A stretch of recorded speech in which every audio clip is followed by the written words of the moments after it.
Hi everyone, Sanjeev here. For investors, it's not only important to find a great property, but it's equally important to have a great property management team on your side who can look after your asset. Today, I have the privilege to interview one of the top business development manager from Harcourts Mandurah region in Perth, who specializes in property management and responsible to grow their rent roll. Now, so in case you're interested in learning about the good and bad of property management side of things and how to choose the best property manager on your side, tune into this episode. Welcome, Sam. How are you? I'm very well, thank you. Yourself? Nah, good. So good to have you on the show, and thanks for joining me today, Sam. It's okay. So, how things happening in Perth? You guys are rocking quite hot, not weather-wise, property market Well, as well. definitely. No, we're still really, really busy, which is great.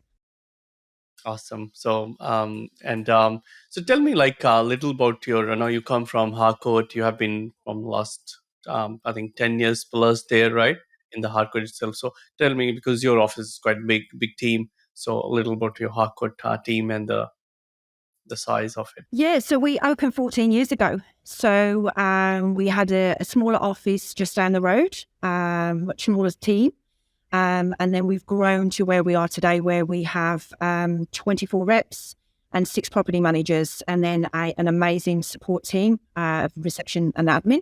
The new premises is fantastic. So we're a lot more centrally located, making it easier. Yeah, because the office that we had originally was a lot smaller. So yeah, we've kind of really grown into the building now. So yeah. Okay, now it's a big team. I think around 35 people, right? So that's massive. Yeah, So huge.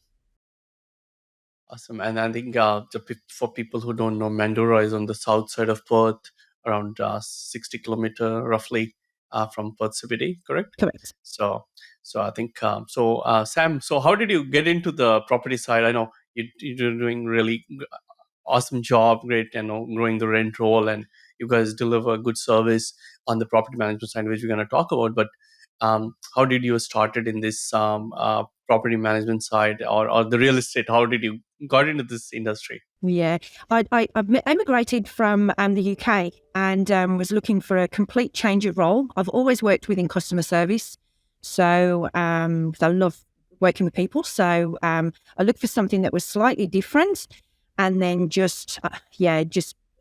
an opportunity came to be an assistant in this office, and I jumped on board. I was an assistant here for about 6 months before I got my license and stepped into the role as a property manager. And then I was in that role then for nearly 7 years, managing just over 100 properties. And then in 2018, I stepped into the role as business development manager. And then, and it's been all guns blazing since then. No wonder you're doing so well because it's not like you just um, came as a manager and say, "Oh, I'm gonna increase the rent roll." You know how it is from step 100%. one, from the as an assistant to like managing property. Did you say 7 years? You're Yep. working as a property manager, Yeah. so you pretty much know everything, and that's where we're gonna learn a lot about those roles. Um, so okay, and then now you've been last 5 years as a BDM and you're growing the rent roll. And so, what is your like as a BDM for people who may not understand? As a business development manager on the property manager, what's your key role like generally? It's to onboard new business. So to guide people through from really sort of them placing an offer on a property to assisting them so that they're fully aware moving forward as to what their obligations are, and obviously to ensure that we get the best possible return and have their property, in the best condition possible to secure the best tenant. So Okay, once the people have signed up with you guys on the property management side of things, correct, and then looking after them from pretty much end to end, yeah, and making sure that they're getting the current market rent and right tenants and everything. Okay, and then once they have signed up, everything is done, then you generally pass it over to the property manager. Is that right? that's correct. Yes. I would complete the final inspection. so that we check the electrical, plumbing and gas to ensure that that's all ready for settlement, and then progress through to settlement. And then it's kind of handed over then to the property manager, who then ensures moving as we kind of guide through to securing a tenant. Okay, okay. And then, okay, so they do the open home, the inspections, whatever, they go through the application, whatever would have come, right? Yeah. So, and then, yeah, okay. So how big, like you mentioned, you have a team of 6 people under the property management side of things. Yep. So what they do and how it is all structured within your organization? Okay, so through tried and tested practices, we've decided that the best way forward for our office is to have, for you to champion a role. So the onboarding, as I said, is myself. Then your leasing, so the securing of a tenant is with Stacey, our leasing manager, and then the management of the property is with your property manager. Now, we just feel that, there's nothing worse really for an owner than, if they're trying to get hold of their property manager, that they're out either showing homes or they're out trying to secure business. So, your property manager is doing exactly what they're meant to be doing, which is managing your property. So, if they are out of the office, they're completing inspections or property condition reports, those sorts of things, or final inspections. So it's just maintaining that championing a role where you have that role down pat, and you kind of, basically become like a superstar of that particular role. So you're not trying to learn multiple roles. Okay. So while you're managing, but then when the property is vacant or something, then no, then your inspection manager will come into the picture, who are going showing to the property to the potential tenant or someone. Is that right? Correct. Yes. So we have a leasing manager. Leasing So their manager. sole Okay. role is to secure a tenant. They also do the application process, and then present that information then to the owner, for them to be able to choose who the suitable applicant is for that home. Okay. Okay. And that's where. So now we have team of 6. And roughly how many properties you guys will manage between 6 of you, the team? Yeah, so they're sitting around 120 properties each. So as I mentioned, so there's 6 property managers, a leasing manager, and an administration person as well. So we have strong backup support. Yeah, and plus you're there, of course, even you're bringing the new role, I think, but then you're, is still responsible to make sure the clients is onboarded, the property is leased for the first time, right? And then, and then you're given handover to the property manager. So actually 6, 7, 8 people, right? So it's quite 120. I think that's a good number to play with. So it's not like everyone. Yeah, I think sometimes if you go above that, then that attention to detail and the communication is lost. So it just, it feels that that's the right number before problems start, because it's so easy for property managers to be, I've heard of property managers that are running with sort of over 200 properties. That's certainly something that we would never do, simply because, the utmost priority for us is to deliver good customer service. And when you start getting up there on numbers, that's when your attention to detail and customer service levels drop. Like hearing, property management side is not the easiest thing, definitely in the property world. It's a lot of phone calls, a lot of work, right? So now and of course there is a pressure from the business that, hey, we need to grow the rent roll, keep the cost down, a lot of compliances, everything is coming up, right? Which you have to go through it. So how, like, at what point you'll say, okay, now everything, as I know, you're getting a lot of businesses from other property managers and other companies, because you guys are definitely doing a very good job, right? And as you can see, for our clients, even my property.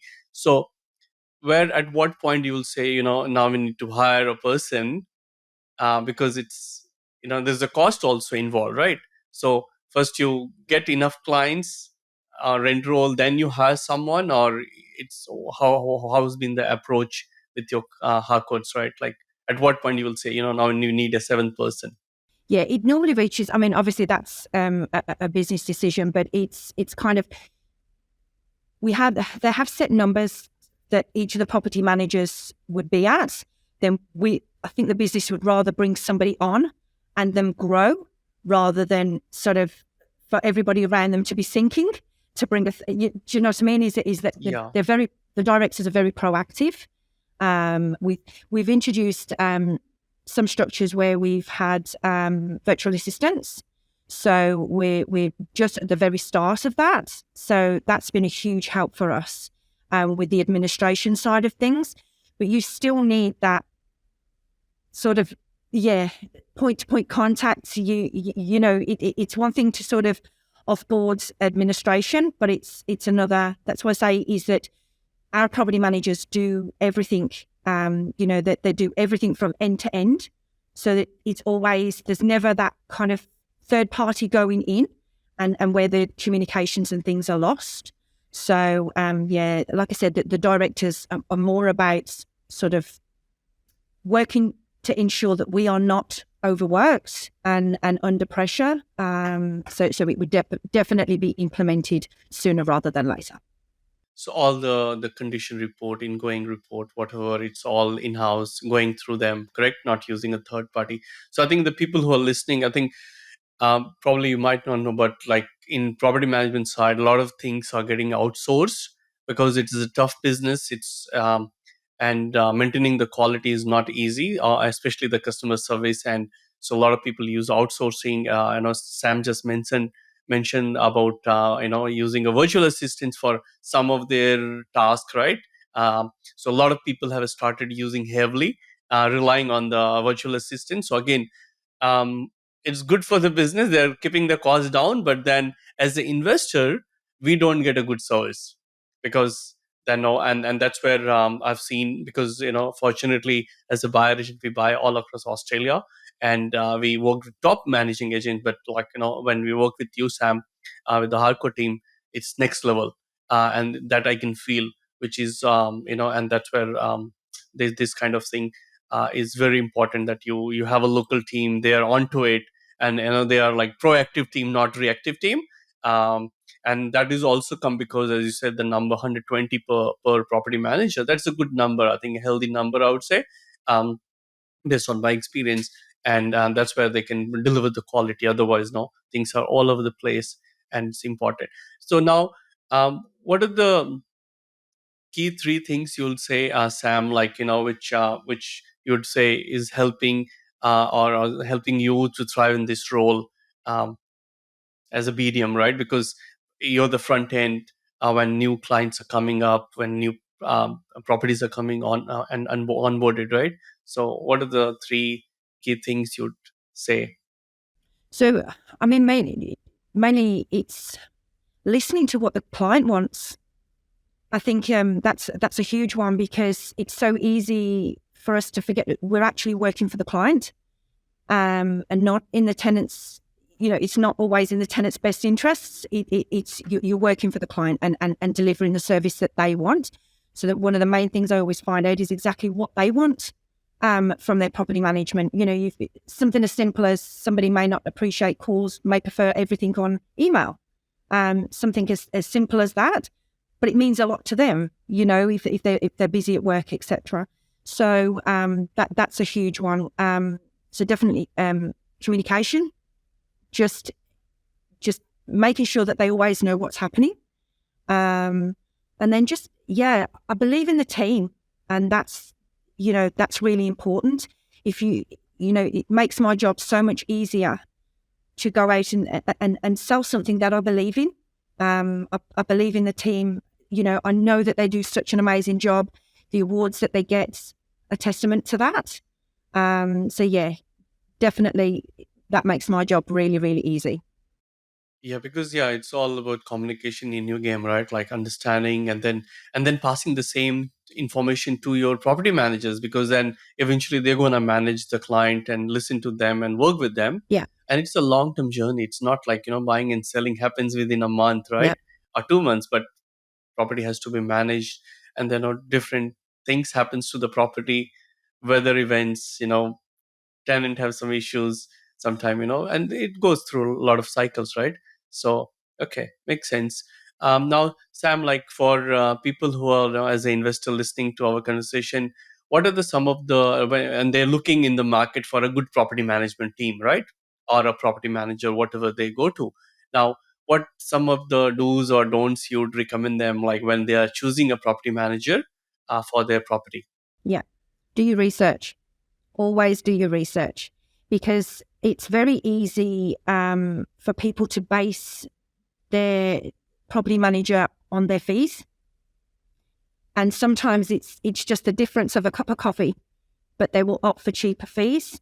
And you should always do your research, because that will definitely guide you as to other people's experiences, rather than just being guided on a monetary value. Look at sort of, ask the questions. What's your staff retention like? Is it, do you have a high turnover of staff?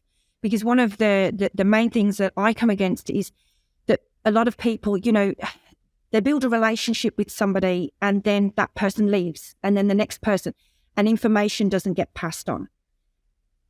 Obviously you can't ever force somebody to stay in a role that, if they don't want to be here, but sort of having structures in place to cover for if that person leaves, what is the business doing to make sure that that client, all that information is passed across to the next person, so that that client doesn't feel a drop in service or really feel any change. It should be just a different point of contact, no change at all. So having definite structures to back up, notes and etc. In the system, and then really having a connection. Definitely, having a connection. So if you can speak to them and having that, because if you don't have that connection, you've got to have some form of trust. And if you don't trust the person that's, looking after your property, because you're not necessarily local, so it's an immense amount of trust that you're leaving with that person to look after your investment. Definitely, trust the person that you're dealing with. Okay. So now, thank you, Sam. Now, say where you said about the research, right? Now, people might say, okay, now tell me, because when I'm a client to someone, everyone's talking good. They're saying, okay, we have all the system and procedure in place, but what does it mean? Can you go a little bit on the backside of the property management? What do you mean by research? What things? Because I can ask, hey, what is your retention rate? Yeah. But they might not tell me, because they might have people leaving every 6 months, but they might say, oh, we have people leaving from last whatever, right? Yeah. Because they're looking for my business. So they can lie also, right? So, but Yeah. since you don't expect that, but what control I have? Because say for example, I live in Sydney or Melbourne, doesn't matter, and I'm buying in Queensland or Perth, for example, then what can I do? Like, there's any, like, should I look for the Google review or the team 100%. structure, or Yeah. what sort of things you would say which can, or what sort of questions which they have to tell me the truth, and that is a kind of Yeah. which says, okay. Yeah, as you said, you may not always get the truth, but definitely Google reviews is a good one. I mean, I know, unfortunately, for us as sales reps, they get an opportunity to do, rate my agent, which would be fantastic for property managers, because then you would definitely be able to see who's the best of the best. But definitely, I mean, I think also with working with larger brands, so say for instance, for our office is being under the banner of Harcourts, is that, you've got unlimited training, opportunities, assistance, all those things there that you may not have with a smaller office. I think it's all about, like, having a good team structure as well in place, so that one can follow, because it's life. People fall sick, people go on holidays, right? So if you don't have enough buffer as a resources, then how you gonna make it work? 100%. I mean, we have, you're always going to have potentially people off sick, holidays, like you said. We have what runs as a buddy system, so that, another property manager oversees. And because our systems and procedures are all the same right the way through the property managers, is that then what they can do is you're only changing a seat. The system runs exactly the same. You're just dealing with different people. So like I said, notes in a system is key to everything. Just that communication left, what's happening, where this is at. It's just all there for another person to just sit into that role and be able to have all the information. And would you say like a number of year of experience or how many properties they are managing per team member? Those things will be important. Definitely, the number of properties they are managing is important. But what would be the threshold you say per property manager? How many properties is a good number? I wouldn't think, yeah. I mean, like I said, we have a system in place where we don't like to go up too high. I would have thought really 140 would be an absolute max, but that would be with VA system set up, with the kind of paperwork side of things being dealt with to then free up. Because like I said, is that once you start moving up in properties, is that then that touch points, those phone calls, those emails, that they're then being responded to slower because you're managing more volume. So it's definitely, 140 would be with VA support. VA support. Okay. Yeah. Okay.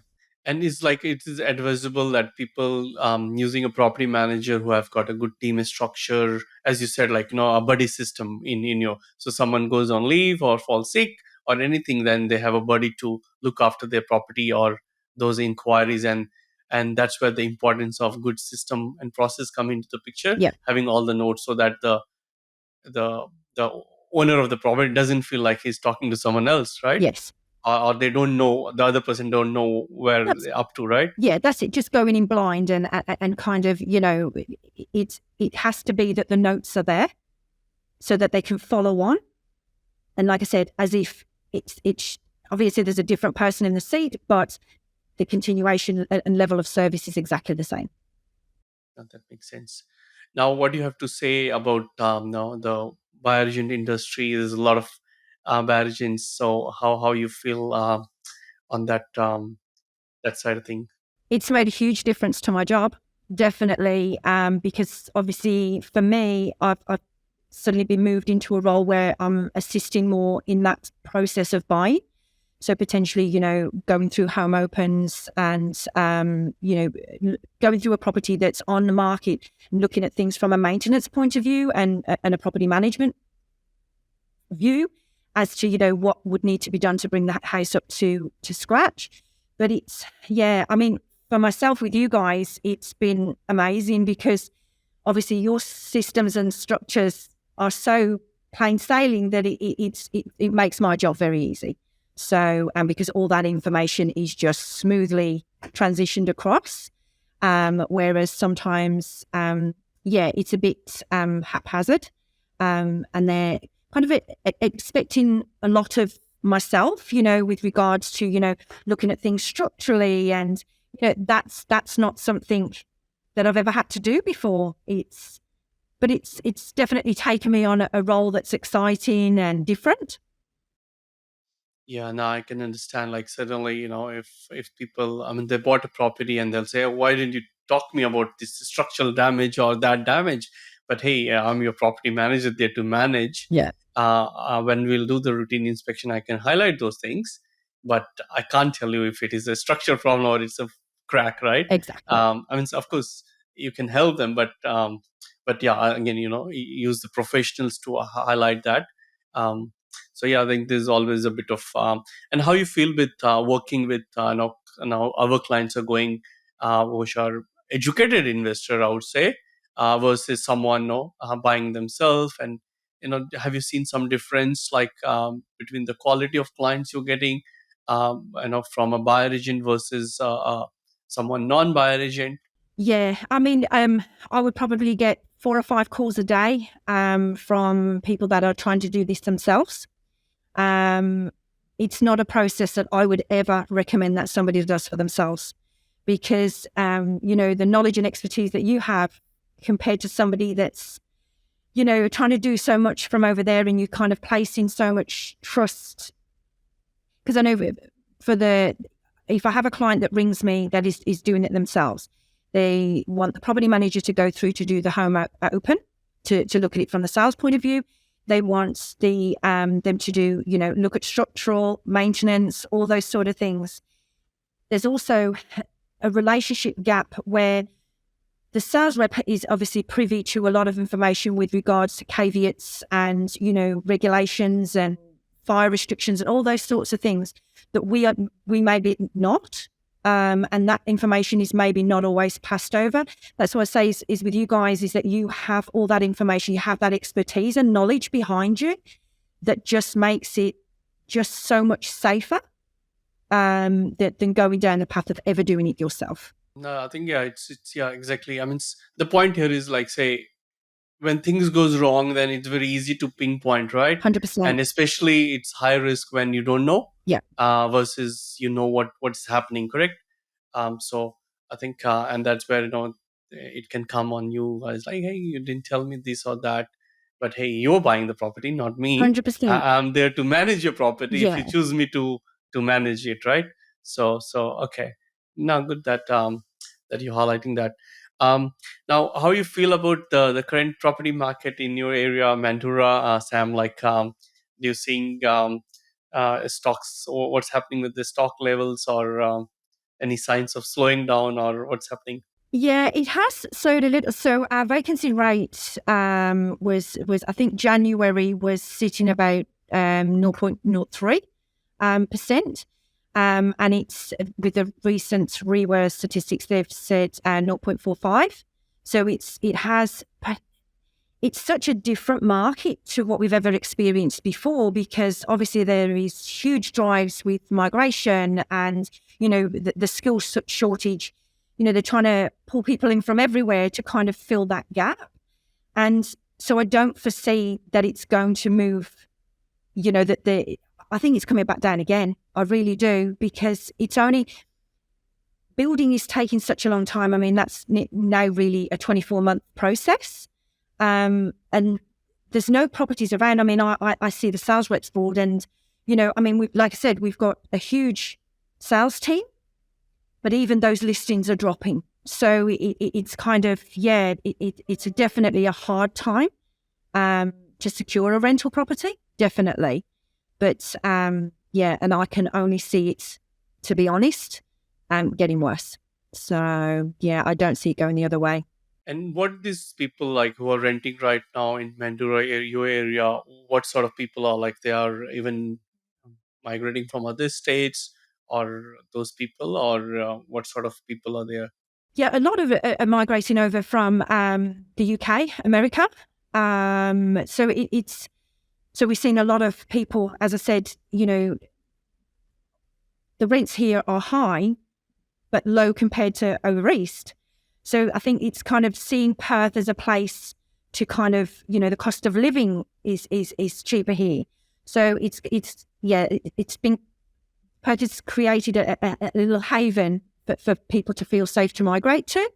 So, like I said, is the numbers that we're having go through, whilst they've dropped slightly, we're still having, 10 plus applications on each property. It's still a really, really good time to invest.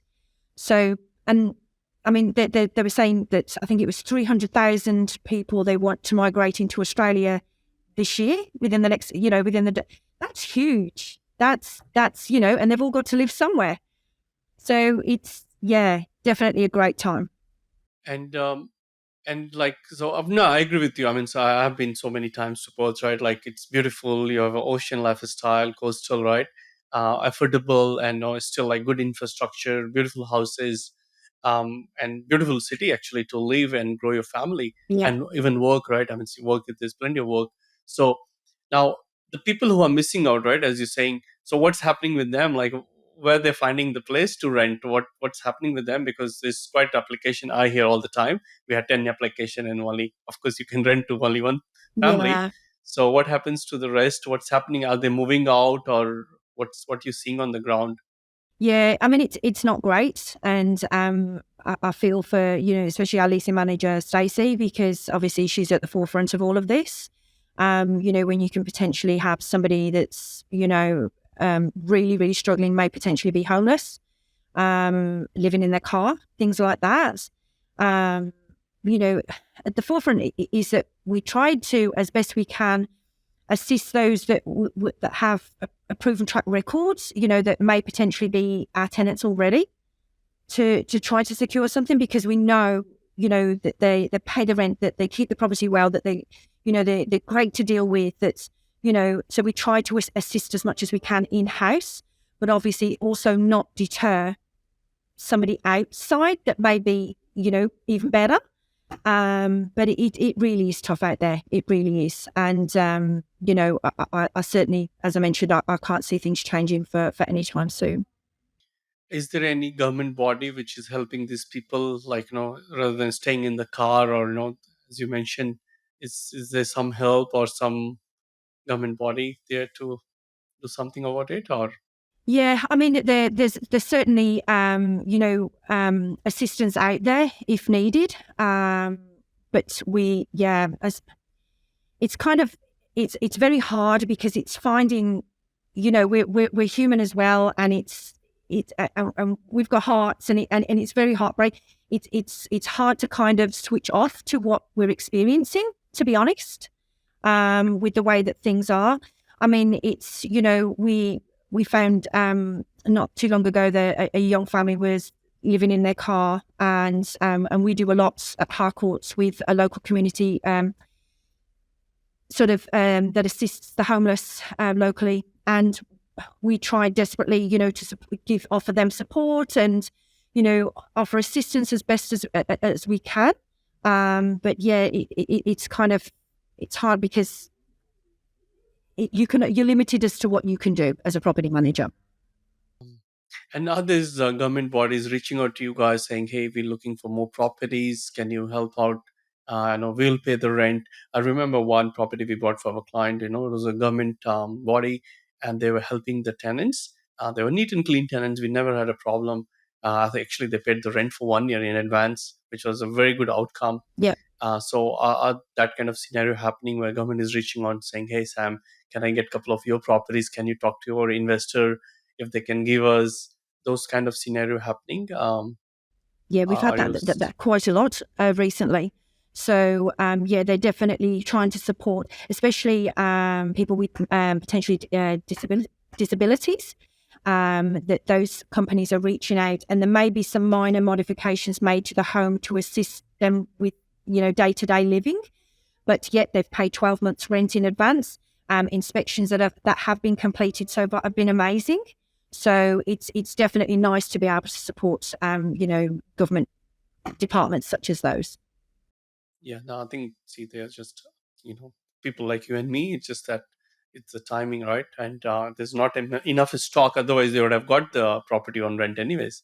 So, now, what's some of the tips you'll be giving to people who are struggling to get a property, so that maybe they have a chance to secure it? So, any tips for people struggling?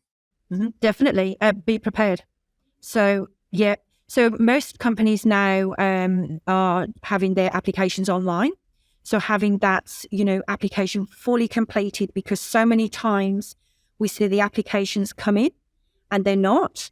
And then we're having to chase them for further details. And then suddenly somebody will come in with a fully completed application, and it kind of sails past those that have not completed it. So definitely ensuring that all your paperwork is completed, and just putting your best foot forward. Like I said, is that we present all applications. So we can't, every application that comes in that's fully completed, we present to the owner. We never choose. It is always on the owner's choice. So, but definitely having that, all your information there. If you've not rented before, put a little, a letter in there and explain why you've never rented before. You've been a homeowner or you've just moved out. Give the owner something to make it personable, so that then that they can feel a connection with you rather than just looking at an application. Correct, especially when there are 10 applications to choose from. 100%. If you're not putting enough information, then definitely by default it's more of a rejection game. So it's easy to reject, and then so I Yeah. put the info. What happens, like, say, if they have not provided any information, then still you'll present to the owner of the No, property? we push and push to get all the information, because obviously we need to do our thorough checks to make sure that, everything checks out. We would still make an owner aware, but of course we would also state that, look, we do not have all the information. You may not have pay slips, and we want to ensure that it's fully completed, that the owner has all the information, so that they can make an informed choice. True, true. And especially in a market like this, right? Even your property manager is not going to chase you that, hey, you're missing information. Can you provide that? I mean, you're already gone, right? So I Yeah. think, no, great tip. Um, any last words for investors who are looking for property manager in your area? What final words for them? No, just as I said, it's all about your research. Look out there, check your Google reviews. Even I've had some owners that have said that they've jumped onto local Facebook pages and sort of put the question out there. You know, who's a good property manager in that particular area? And you'll be surprised. People are very, very open to giving you the good and the bad, and then you can kind of take that knowledge then and from somebody else's experience. You Correct. know, it's I mean, I had a gentleman ring me yesterday, and he said that one of his fellow workers was a tenant with us, and he said, "I've called you as an owner because the tenant said he had such a tough time, you know, for his inspections, and you know that we were always expecting so much from him." And it was like, you know, he said, "That's the sort of property manager I want." It's you know, it's he wanted somebody that was working for his best interests, to look after his investment. So yeah, there's plenty of knowledge out there if you just reach out, like I said, on those Facebook pages, you know, jump onto the Mandurah Facebook groups, and they'll be happy to help. Yeah, exactly. Now, and you're hearing from the locals, and then and then you can find out one or two people, go talk to them, and if you have the connection, then maybe talk about the fees and charges, and no, That's it. because fees is a lot of people I know they start with, hey, how much you guys charge? I mean, that's not. I mean, it is a question required to be answered, but it's not the first question, right? Oh, So absolutely not. Because sometimes, I mean, in my role, I see so many times where it backfires on people that they've gone with somebody that's cheaper fees. And what that could potentially mean is that you have a property manager, because the business still has to create an income. That property manager is overworked. So then, you know, that's when the ball starts being dropped and things start happening. And suddenly, you know, it could well be that you haven't had an inspection when it should have happened. And then the property's then, you know, got out of hand, and it's, you know, the rent's not being checked regularly, and things like that. It can so very, very quickly change. I mean, our office is so, you know, they're sourcing statistics all the time. So, you know, we have in-house competitions and to see who's got the best statistics and the lowest, you know, rent arrears and invoice arrears, and even down to maintenance requests being outstanding. It's, you know, it makes it fun. We've got one particular property manager, James, that is so statistic driven, that he's, you know, checking on the board all the time to see exactly where he's positioned. So he's my property manager. yeah. So now I think now it's a lot of nuggets. I think, Sam, I think, yeah, look for the locals, talk to them, not through Facebook page. There's so many forums, right? Check them, and yeah, I think you mentioned about the team structure. I think, again, going with a good brand, good team structure, because you guys invest on training, good system and process, right? So again, understanding those things are key before you can say, okay, I'll go with this property manager. Because I think if someone does hard work on the upfront, then the journey is smooth, right? Because then you can just set and forget about the property, because it's now taken care. Otherwise, it's bit of always hiccups, this and that. And the point you're raising, property is not looked after. They are bombarded with a lot of property. That's very common in the industry, actually. And you know better than me, but I'm just highlighting that it's not many property managers are really good with good structure and everything. So it's very crucial that investors find a good one for themselves 100%. and work with them. Yeah. So I mean, maybe even thank you. asking, you know, whoever it is that you're talking to, just say to them, you know, do you have a client's number that I could call and speak to, and speak to them with regards to their experience, because you know they'll be able to, you know, for myself, you know, I have a few owners that I can, you know, hands down that they're happy to recommend our services and that I can pass on their details, and they don't mind taking the call, because why would you not want to spread, you know, if you've had a good experience, why not share that?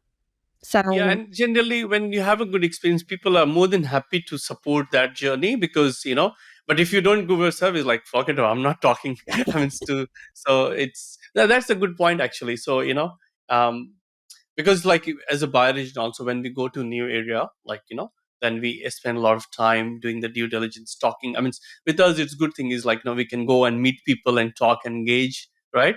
And with our contacts, but for an investor who's not traveling everywhere, they're just buying themselves, then it's important that they do this, what is the steps you just mentioned. Yeah. So yeah, thank you so much, Sam. I think it was a great chat. And now, final thing: if someone has to reach out to you to talk to you for their property management or anything, what is the best way people can reach out directly to you, Sam? And they can give me a call at the office, definitely, or drop an email, whatever's easiest for the clients. So I'm always happy to help.